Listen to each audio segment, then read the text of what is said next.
Assalamualaikum warahmatullahi wabarakatuh. Alhamdulillah hamdan katsiran thayyiban mubarakan fi kama yuhibbu rabbuna wa yarda. Wa asyhadu an la ilaha illallah wahdahu la syarikalah wa asyhadu anna Muhammadan abduhu wa rasuluh. Ya ayyuhalladzina amanu taqullaha haqqa tuqatih wa la tamutunna illa wa antum muslimun. Allahumma salli wa sallim ala nabina Muhammad. Amma ba'd. Para pemirsa kajian Sirah Nabawi yang saya hormati, sampailah kita kepada kajian nomor 15 jilid 1 bab 2 halaman 117 dari kitab Sirah Nabawiyah karya Al-Ustadz Dr. Firanda Andirja LCMA Hafizahullah. Dalam bab 2 ini dengan judul Meraih Kejayaan Islam dengan Sirah Nabi.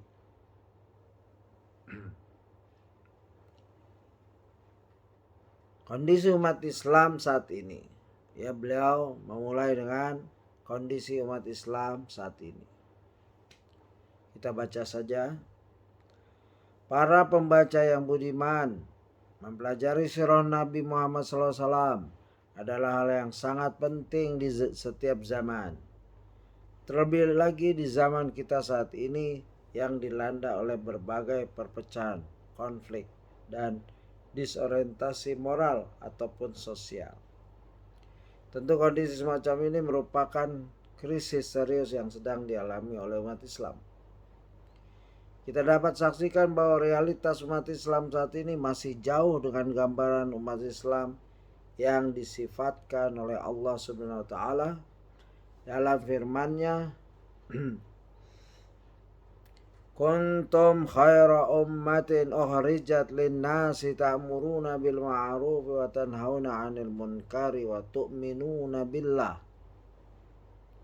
Kamu adalah umat yang terbaik yang dilahirkan untuk manusia, menyuruh pada yang ma'ruf dan mencegah dari yang mungkar, dan beriman kepada Allah.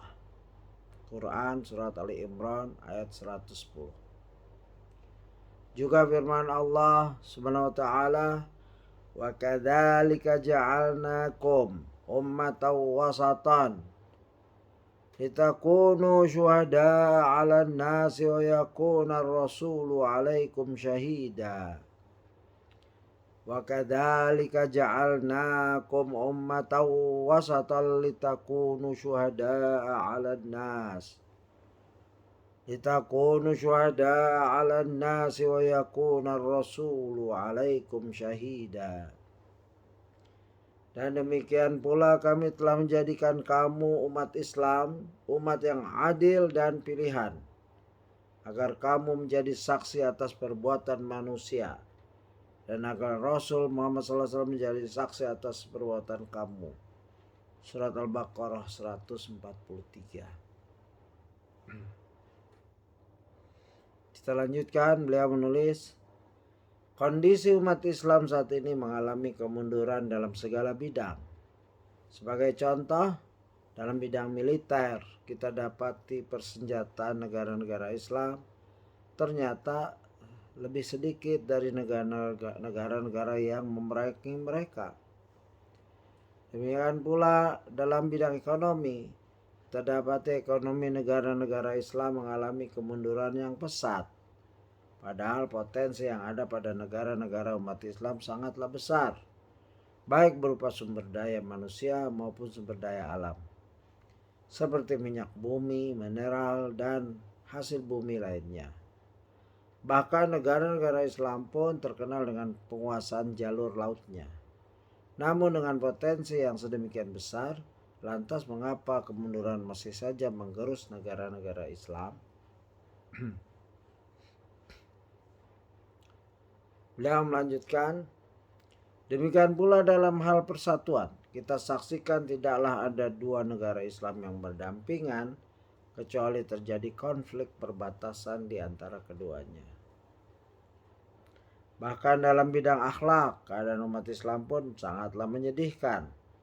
Padahal akhlak merupakan kunci utama dari segala peradaban dan urgensi yang melebihi hal-hal yang bersifat materi, seperti persenjataan, arsitektur, harta, dan semisalnya. Lihatlah bagaimana akhlak umat Islam di saat ini. Lihatlah bagaimana muamalah dua orang muslim yang hidup saling bertetangga. Lihatlah bagaimana muamalah para pemilik perusahaan dengan para pegawainya. Lihatlah media berita kita saat ini yang syarat akan berita korupsi dan kriminal yang dilakukan oleh seorang muslim. Lihatlah tontonan-tontonan yang ada di televisi kita. Begitu banyak film-film, bahkan iklan-iklan yang berbau pornografi dan musik-musik. Tidak hanya di televisi, hal-hal kemaksiatan tersebut pun bisa kita jumpai di mana saja. Bahkan sampai di jalan-jalan. Miris sekali hati ini menyaksikan hal-hal yang tadinya terbayangkan oleh kita hanya ada di kehidupan dunia malam, ternyata telah sampai pada tempat-tempat pendidikan adab dan akhlak, yaitu sekolah-sekolah dan kampus-kampus.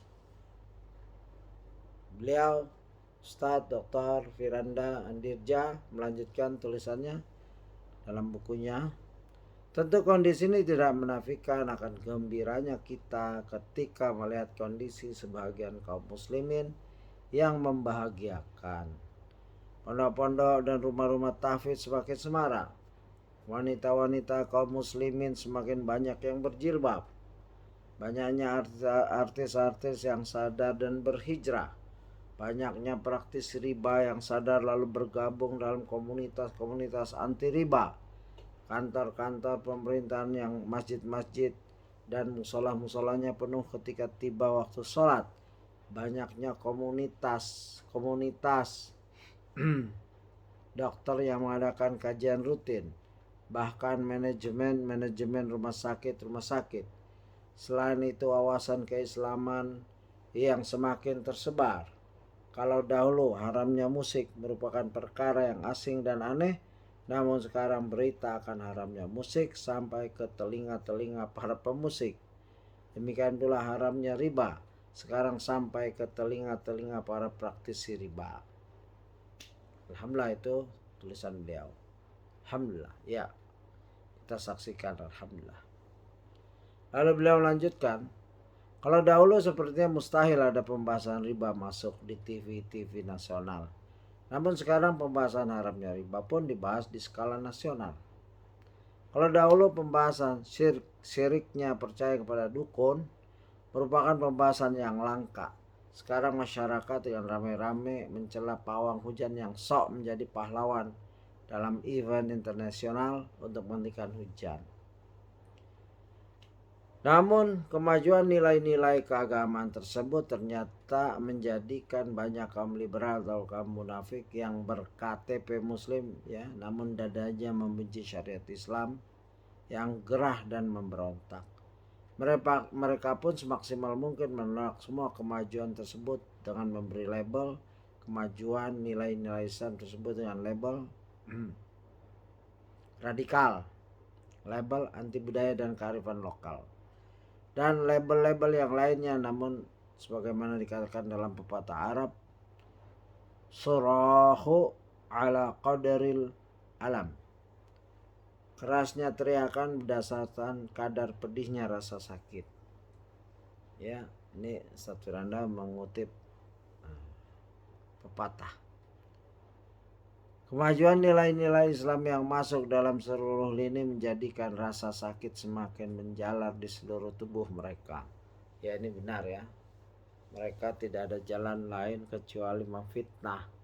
Karena tidak dapat, ya ini ucapan saya, tidak dapat menangkal ya kemajuan Islam, dalam arti orang mulai mengamalkan Islam. Walhamdulillah, Allahu Akbar. Mereka hanya bahagia jika kemaksiatan bisa mereka lakukan dengan bebas tanpa ada yang mengkritiki mereka. Semoga Allah menjaga kaum muslimin dimanapun mereka berada. Semoga Allah memunculkan para pejuang Islam yang membela agamanya. Amin. Ya, ini ucapan tulisan beliau, hafizahullah. Ya, dan benar-benar beliau memikirkan ya masa depan umat Islam di Indonesia. Ini penting ya, kita juga para dai mubalik menyampaikan ini kepada umat. Gitu. Beliau lanjutkan, faktor-faktor yang dapat membangun dan merealisasikan kejayaan umat. Ya, faktor-faktor yang dapat membangun dan merealisasikan kejayaan umat. Al-Quran hanyalah berisi kebenaran. Tidak terdapat pada kesalahan dan kebohongan.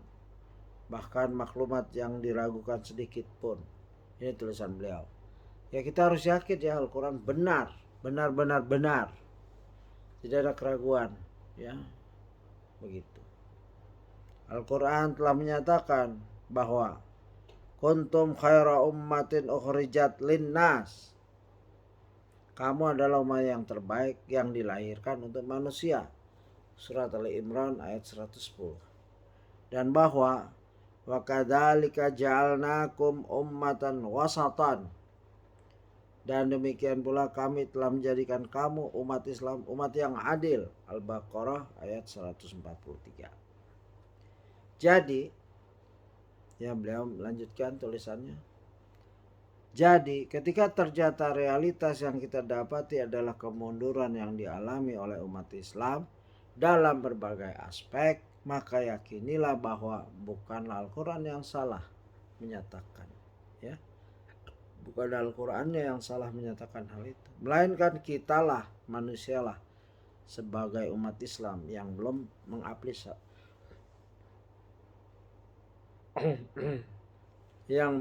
mengaplikasikan nilai-nilai yang dibawakan oleh Al-Quran dan sunnah-sunnah Nabi Muhammad SAW dengan baik. Ya, itu tulisan beliau.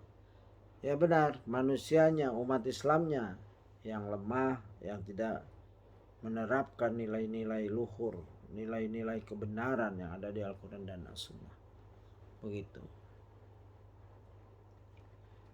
Fakta dan realitas ini, beliau lanjutkan, fakta dan realitas ini dipaparkan bukanlah untuk menjatuhkan semangat kita. Justru sebaliknya, ini semua seharusnya menjadi api motivasi bagi kita untuk kembali menjayakan umat Islam dengan memperbaiki berbagai keretakan besar yang terjadi di tengah-tengahnya. Itu tulisan beliau.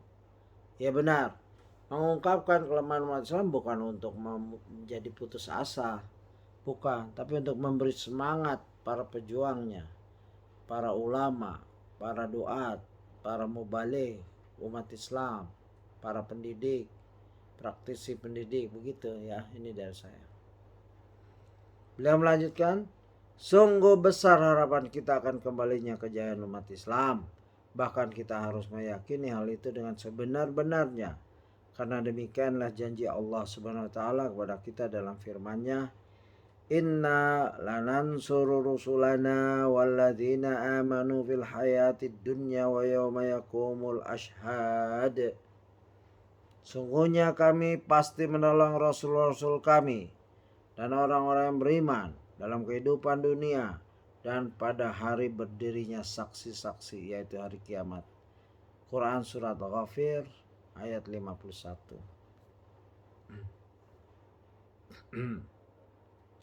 Perhatikan bagaimana Allah Subhanahu wa taala tidak hanya menjanjikan pertolongan di akhirat saja, melainkan juga di kehidupan dunia.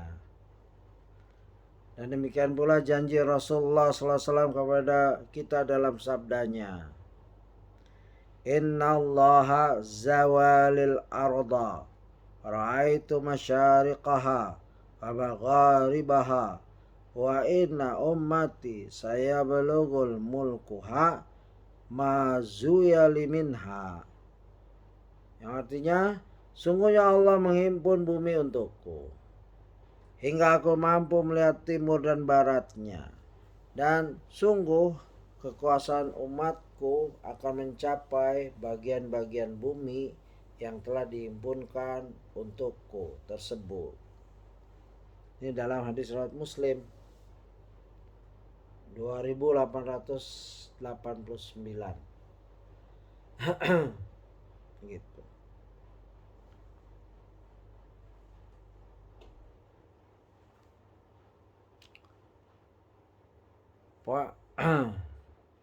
Ya.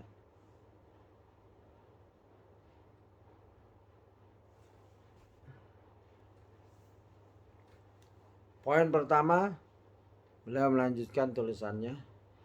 Seberapa kuatkah keyakinan kita akan kemenangan yang Allah Subhanahu wa taala janjikan? Ya Allah menjanjikan, lalu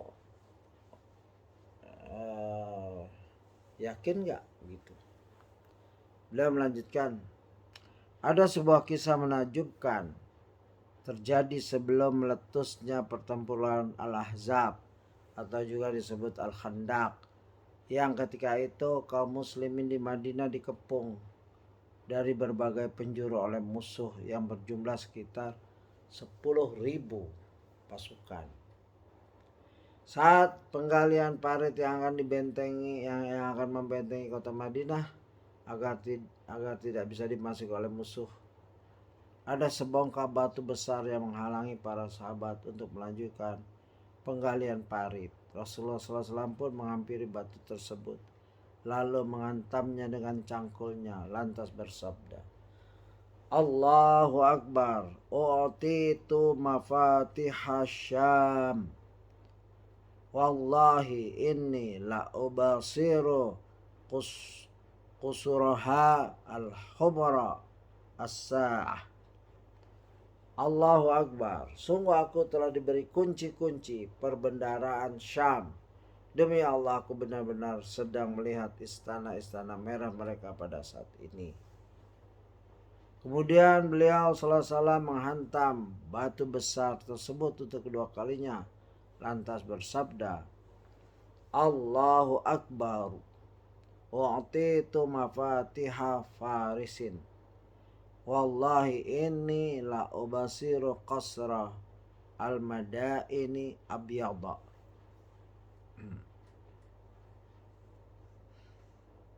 Allahu Akbar, sungguh aku telah diberi kunci-kunci perbendaharaan Persia. Demi Allah, aku benar-benar sedang melihat istana-istana putih Madain pada saat ini. Ya. Kemudian beliau salah menghantam batu besar tersebut untuk yang ketiga kalinya, lantas bersabda, Allahu Akbar, u'titu mafatihal Yamani, wallahi inni la ubasiru abwaba San'a min makani. Allahu Akbar, sungguh aku telah diberi kunci-kunci perbendaharaan Yaman. Demi Allah, dari sini aku benar-benar sedang melihat pintu-pintu gerbang San'a. Hadis riwayat Nasai dalam Sunan Al-Kubra nomor 8858 dan dinyatakan hasan oleh Ibnu Hajar Al-Asqalani di dalam Fathul Bari jilid 7 halaman 458. Demikian Ustadz menulis dan mengutip hadis yang indah sekali, hadis yang penuh harapan untuk kaum muslim yang beriman, mengimani Quran, mengimani hadis yang sahih atau hasan, ya, sehingga hidupnya penuh semangat, tidak boleh putus asa, tidak mudah menyerah. Begitu dari saya. Lalu beliau hafizahullah Ustaz Dr. Firanda Andirja hafizahullah, ya, melanjutkan, demikianlah kabar gembira dari Rasulullah SAW kepada para sahabat yang ketika itu sedang dirundung kekhawatiran akan musuh yang akan mengepung mereka habis-habisan. Ingat, tadi yang mengepung ini 10.000. Rasulullah sedang membuat parit untuk menjaga Madinah dan isinya dari serangan musuh. Ya, kita lanjutkan. Dan ternyata wahai saudaraku, kabar gembira tersebut benar-benar mengangkat level keimanan di hati para sahabat yang memang telah dipenuhi keyakinan sempurna akan janji Allah Subhanahu wa taala dan Rasulnya sallallahu alaihi wasallam. Allah berfirman, "Walamma ra'a al-mu'minuna al-ahzaba qalu hadza ma wa'adana Allah wa rasuluhu wa sadaqa Allah wa rasuluhu wa ma zadahum illa imanan wa taslima." Dan tatkala orang-orang mukmin melihat golongan-golongan yang bersekutu itu, mereka berkata, inilah yang dijanjikan Allah dan Rasulnya kepada kita, dan benarlah Allah dan Rasulnya, dan yang demikian itu tidaklah menambah kepada mereka kecuali iman dan ketundukan. Ya, iman dan ketundukan. Inilah orang beriman selalu mengambil pelajaran dari Al-Quran dan Sunnah. Itu surat Al-Ahzab ayat 22.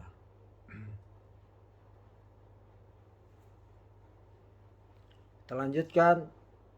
Beliau Ustaz Firanda menulis, Subhanallah, betapa tingginya keyakinan mereka dan janji Allah Subhanahu wa taala.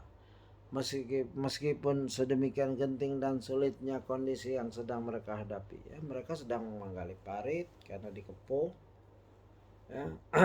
Lalu Rasulullah menjanjikan, ya, dunia itu kekuatan dunia, ya. Istilahnya ada seorang ustadz atau syekh menjelaskan, padahal dalam keadaan lapar juga mereka dikepung menggali parit. Tapi yang Rasulullah gambarkan adalah kekuasaan dunia yang mempunyai persenjataan lengkap. Nah, di zamannya Rasulullah menggali parit, ya begitu. Romawi, siapa yang tidak kenal Romawi pada saat itu? Persia, ya, dan Yaman dengan keindahannya dan kekuatannya. Wallahu a'lam. Saat Dr. Firanda menjelaskan, lanjut. Tentunya sikap di atas jauh berbeda dengan respon kaum munafik di kota Madinah saat itu. Sebagaimana yang Allah Subhanahu wa taala firmankan, ada orang beriman, ada orang munafik. Orang munafik ragu, ya, dalam keadaan lapar, gali parit, terus ngomong tentang Romawi, Persia dan lain-lain. Ini kerjaan orang munafik. Ya. Allah abadikan sikap mereka, orang munafik ini. Ya. Wa iz yaqulul munafiquna walladzina fi qulubihim maradun ma wa'adana Allah wa rasuluhu illa ghurura. Dan ingatlah ketika orang-orang munafik dan orang-orang yang berpenyakit dalam hatinya berkata, Allah dan Rasulnya tidak menjanjikan pada kami melainkan tipu daya belaka. Jahat sekali mereka. Ucapan mereka itu jahat, memang benar-benar jahat orang munafik. Ya, Al-Ahzab ayat 12. Ya, dijanjikan kemenangan tapi dianggap itu masa Allah menipu, ya, kepada hambanya. Masa Nabi Muhammad SAW utusan yang terbaik ulul azmi, pimpinan ulul azmi, pimpinan para nabi, para rasul, menipu umatnya yang sedang susah. Inilah orang munafik kerjaannya. Ya, lalu Ustaz Firanda melanjutkan tulisannya. Demikianlah ucapan kotor yang menggambarkan kebusukan yang telah bercokol di hati-hati mereka. Kemunafikan mereka terungkap habis ketika kemelut dan krisis melanda mereka. Ya, ini tulisan beliau. Memang benar, orang munafik kalau dalam krisis baru tampak itu, ya. Kalau Islam menang, mereka mengambil nikmat. Begitu Islam dalam ancaman, mereka mencaci, maki Islam, pemimpinnya dan lain-lain, mengkritisi habis-habisan, ya begitu. Jadi saudaraku, Ustadz Firanda melanjutkan, jadi saudaraku, bagaimanakah sikap Anda dalam menghadapi kondisi sulit dan kritis yang sedang menimpa umat Islam saat ini?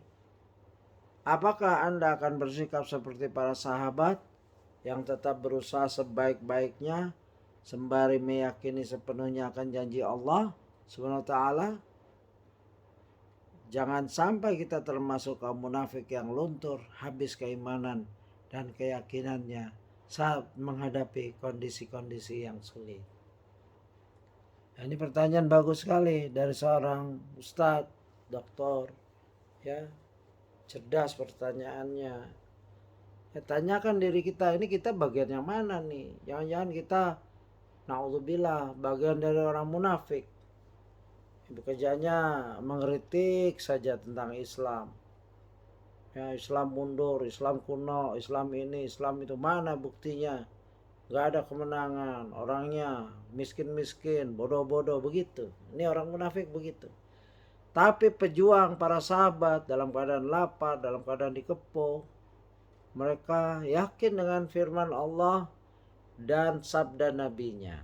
Nah, kita berharap hati kita seperti hari sahabat, walaupun mungkin 1/1.000.000% atau 1/1.000.000.000%.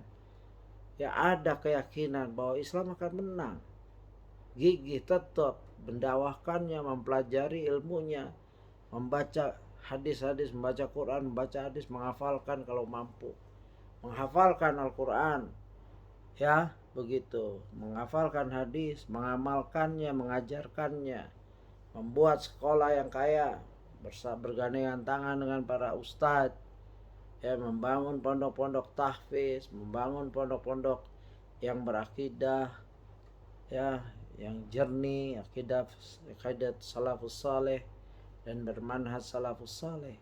Ini dari saya begitu. Semangat sekali Ustadz Firanda dalam bukunya ini, saya senang. Lalu beliau melanjutkan, yaitu poin kedua. Sudahkah kita berperan dalam menjayakan umat Islam? Nah, ini penting. Ada nggak peran Anda? Ada nggak peran saya? Ya, peran kita semua ini dalam ikut andil, ya, jayanya umat Islam. Ya, ini pertanyaan yang bagus. Beliau melanjutkan, sudahkah kita turun tangan untuk mewujudkan kejayaan umat Islam? Ataukah ternyata selama ini kita hanya menunggu dan mengandalkan orang lain untuk kembali menjayakan umat Islam? Ya, ikut andil enggak atau nunggu saja atau metik buahnya? Ya, petani, ya, ini dari saya nih, petani mencangkul, membajak dan lain-lain, ya, menanam bibit, menjaga dengan kesuburannya dengan pupuk, menjaga dari, ya, hama dan lain-lain, begitu bertani. Tahu ada orang begitu berbuah, ya, bareng-bareng metik, ya, padahal dia nggak ngapa-ngapain. Begitukah kita ini? Na'udzubillah. Ya, kalau mau Islam jaya, ayo bangkit bersama. Ya, peran apa yang kita bisa ambil di bagian ini?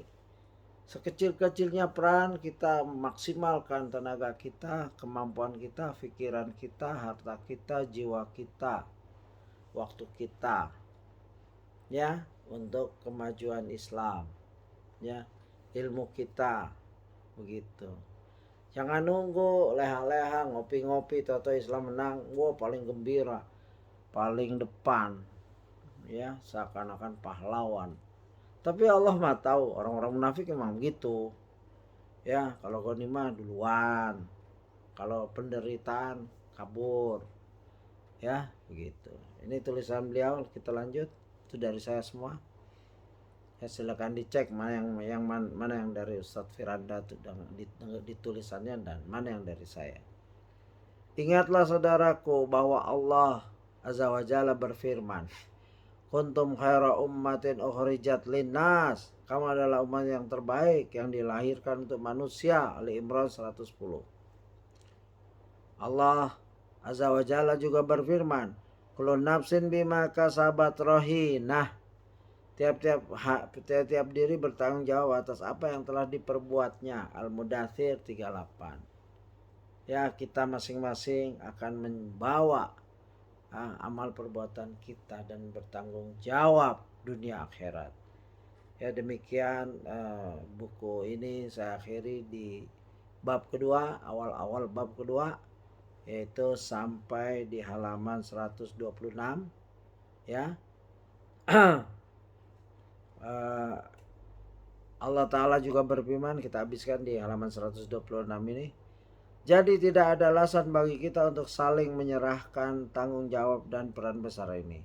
Bahkan seandainya seluruh manusia selain kita terlalaikan darinya, kita tetap harus ikut andil sesuai kemampuan kita. Karena Allah Ta'ala tetap, ya Allah Subhanahu Wa Ta'ala tetap akan mempertanyakan peranan kita terkait kejayaan umat ini. Andaikan semua manusia lengah, ya udah tetap kita sendirian, ya. Tapi tidak seperti itu, kenyataannya banyak. Ya, Anda jangan berkecil hati. Kita nggak perlu berkecil hati dalam hal ini. Namun saudaraku, meskipun kita diperintahkan untuk bahu-membahu dalam bangun kejayaan umat Islam, bukan berarti kita dapat seenaknya menggunakan cara dan metode masing-masing yang ternyata berseberangan dengan syariat Islam itu sendiri. Seperti metode sosialis, komunis, kapitalis, atau berbagai metode alam manusia yang bertentangan dengan hukum Allah Azza wa Jalla. Apalah artinya persatuan jika ia ternyata dibangun di atas asas-asas yang salah. Ya, demikian saya akhiri bab 2 ini, permulaan dari bab 2, yaitu tentang kemunduran umat Islam dan poin-poin untuk memajukannya.